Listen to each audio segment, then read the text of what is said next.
The future of Banjo-Kazooie. Insights from composer Grant Kirkhope. GHHUH. It's been ages since we last ventured into the whimsical world of Banjo-Kazooie. The last official game, Banjo-Kazooie, Nuts and Bolts, hit the shelves back in 2008. But let's be honest, it didn't quite capture the magic that fans were yearning for. Since then, the closest we've come to a new adventure is seeing our beloved bear and bird duo in Smash Bros. Ultimate. While that was a delightful surprise, the longing for a true sequel still lingers in the hearts of dedicated fans. These days, Microsoft holds the keys to the Banjo-Kazooie franchise, and unfortunately, they haven't shown any signs of reviving it since acquiring Rare. As it stands, there's no news of a sequel in the pipeline, and one of the original creators isn't holding his breath for a comeback.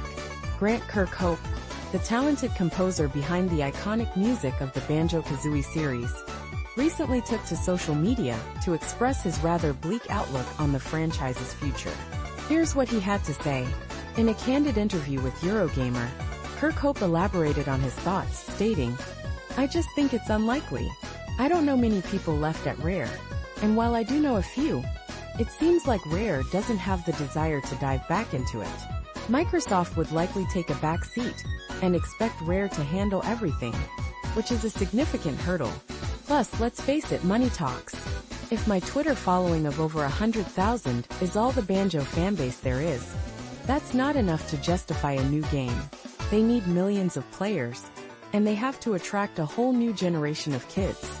Kirkhope also pointed out that if Rare were to consider a sequel, they'd need to find another studio that truly understands the unique humor and charm of Banjo-Kazooie.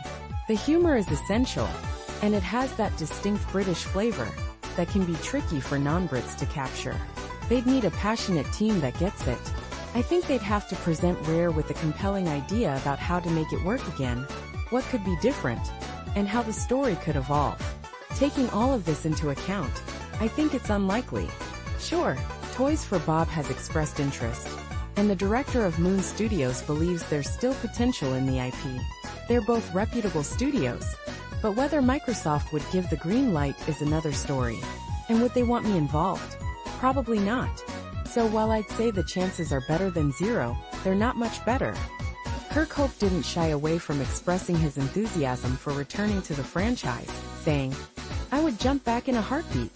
But sometimes, when a game gets relaunched, the new team might not want the original creators involved. They might prefer a different composer. I'd love to take another shot at it, but I'm not sure if I still have that banjo magic left in me. But I'd certainly give it my all." So, while the future of Banjo-Kazooie remains uncertain, the passion for this beloved franchise is still alive and kicking. Let's keep our fingers crossed for a revival that captures the hearts of both old fans and new players alike.